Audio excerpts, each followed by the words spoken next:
Mesdames, Messieurs, bonsoir et bienvenue aux informations. Comme de tradition, le président de l'APECAM, Bakary Togola, a fêté la Tabaski aux côtés des siens dans son village natal. Cette célébration digne des grands jours est une marque d'estime à l'endroit de tous les ressortissants de Niamala. Envoyés spéciaux, Amadou Kamara, Mohamed Sidibé, commentaire Amadou Diara.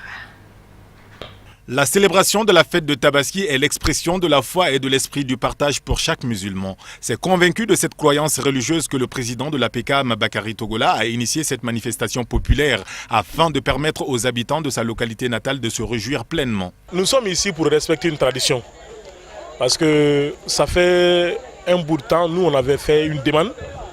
Les supporters du Congrès national avaient fait une demande au président de l'APECAM, qui est Bakary Togola, un homme très généreux, grâce à qui le Congrès national a pu participer au championnat d'Afrique des Nations au Rwanda. C'est l'une des personnalités maliennes qui nous a apporté un appui financier nous permettant d'envoyer des supporters pour soutenir l'équipe nationale.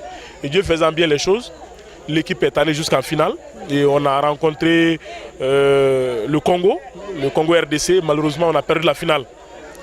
Donc c'est après cet appui que nous sommes concertés pour dire qu'au-delà de l'État, au-delà du gouvernement, de l'appui du département en charge des sports, des personnalités, des personnes de bonne volonté, c'est-à-dire les patriotes qui appuient les actions des supporters, une action désintéressée et bénévole, nous pensons qu'il faut vraiment faire un regard vers ces gens-là en les impliquant davantage de façon officielle à nos activités. C'est pourquoi on a demandé lors de la fête du mois de Ramadan passé, nous étions ici à Niamana jusqu'au village natal du président pour lui solliciter d'être le parrain de notre organisation. J'étais venu avec une équipe de notre fanfare pour animer toute la nuit de la fête du Ramadan. Et très content et touché par ce geste-là, le président a aussitôt accepté le parrainage de cette association. On lui a aussi promis que désormais, toutes les activités, les cérémonies qui seront organisées sur l'égide du président Bakary Togola, nous ferons tout pour faire déplacer une équipe afin de venir nous représenter à cette cérémonie. La célébration de la Tabaski de cette année à Yamala fut particulière avec la présence d'artistes de renommée nationale comme Abdoulaye Diabaté, Mamou Sidibé, Memouna Dambélé pour rehausser le caractère hautement symbolique de cette fête. On peut également citer parmi le parterre d'invités le Comité national des supporters des Aigles du Mali et bien d'autres personnalités. Dans notre village d'abord c'était une fête. Et moi j'étais à Yamala ici depuis ma date de naissance jusqu'à 2001. Et on fêtait ici, c'est-à-dire le village environnant, on fêtait ici. Mais c'est en 2003 que j'ai été responsable et j'ai été déplacé à Bamako. Maintenant, en 2003, j'ai des amis artistes.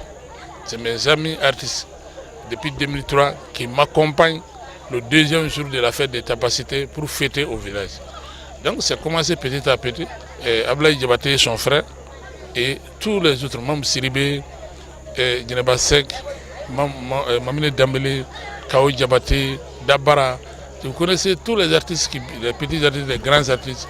Nawa, Sedou, Mbolonfo Sedou, Dusoubayo, tous ces grands artistes-là viennent m'accompagner dans mon village depuis 2003. Au deuxième jour, c'est devenu une fête. Parce que si on dit que les grands artistes doivent venir dans le village, c'est la fête au village.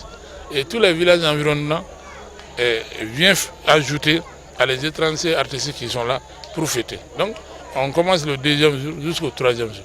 Et s'il y a du monde, on continue jusqu'au quatrième jour, s'il n'y a pas de moment de travaux. Mais si comme on est en hivernage maintenant, on va arrêter demain, les gens vont commencer dans les travaux de ça et on va arrêter. Sinon si c'est pas ça, si c'est les périodes sèches, on peut faire une semaine à fêter. Parce qu'il y a les villages locaux, les cultures traditionnelles des autres villages qui sont environnement viennent avec leur culture. Et les grands artistes sont là et c'est la fête au village. Donc pour moi, je remercie tous mes camarades parce que c'est la collaboration qui est là. Il n'y a pas d'autre chose que la collaboration. Signalons aussi que beaucoup de villages avoisinants du cercle de Komontou ont pris part à cette grande manifestation populaire pour marquer leur adhésion à cette belle initiative de M. Togola qui aspire, faut-il le rappeler, à mettre en valeur son village natal. Le rendez-vous est donc pris pour l'année prochaine pour le plus grand bonheur des originaires de Yamala. Cérémonie de remise de cadeaux aux enfants à l'occasion de la fête de Tabaski, organisée par l'Association malienne pour la culture et la solidarité. L'événement s'est tenu ce mercredi dans la cour de la mosquée Wami. Commentaire Ousmane Sogoré. Offrir des cadeaux aux enfants est devenu une tradition pour l'Association malienne pour la lutte et la solidarité. Depuis près de 15 ans, l'AMSES donne la joie aux tout-petits à l'occasion de la célébration de la fête de Ramadan ou de la Tabaski.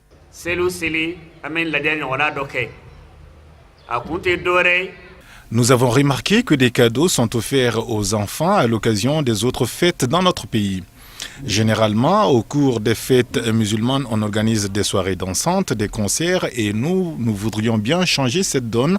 C'est la raison pour laquelle nous avons décidé d'organiser chaque année ce genre d'événements. Des cérémonies au cours desquelles les enfants s'amusent pleinement. Notre association œuvre dans bien d'autres domaines tels que la formation des imams, des maîtres coraniques et des femmes.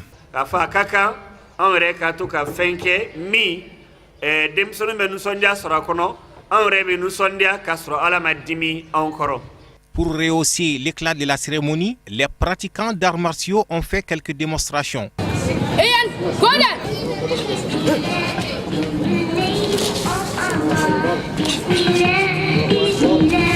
Des jeux concours, la lecture du Coran, mais également des prestations du précurseur de la musique sikri dans notre pays. Racine Sall ont agrémenté cette 14e édition qui s'est tenue en présence de plusieurs parents et enfants.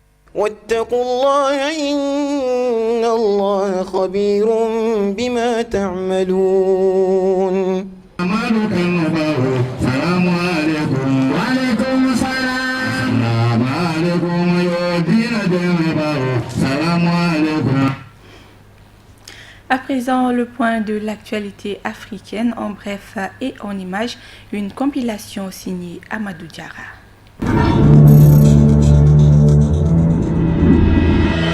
En République démocratique du Congo, l'opposition revient au dialogue après un accord trouvé sur les élections à l'issue d'un conclave entre 5 délégués de la majorité et 4 de l'opposition. Présidentielle, législative et provinciale couplée, c'est le compromis qui a été trouvé. Ce sera à la commission électorale d'examiner si techniquement et financièrement, il serait possible d'organiser les élections locales en même temps que les 3 autres. La présidentielle d'abord, c'est ce que voulait la délégation de l'opposition. Elle sera organisée avec les 3 autres que si financièrement et techniquement c'est possible. Le ministre de l'Intérieur gabonais s'est entretenu mercredi 14 septembre pendant 2 heures avec le président ivoirien Alassane Ouattara à Abidjan.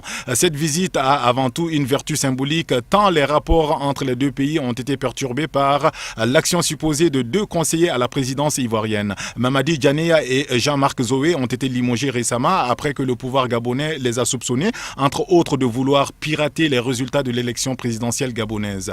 Union, unité et même fraternité entre les deux pays, c'est le message martelé par le ministre de l'Intérieur gabonais lors de sa visite à Abidjan.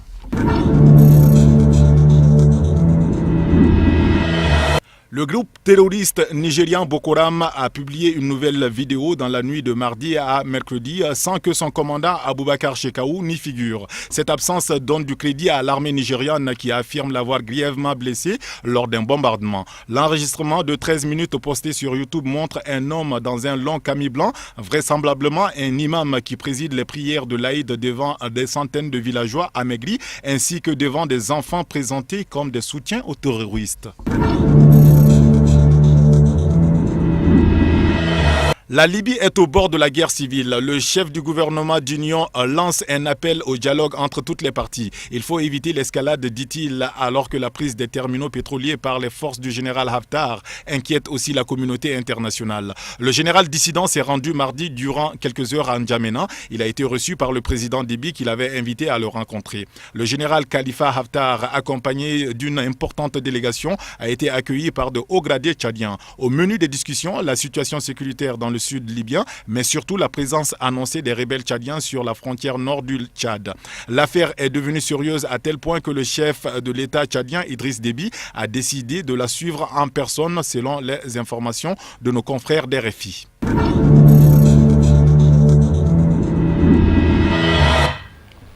Voilà, fin de cette édition. Merci de votre fidélité. Excellente suite de programme.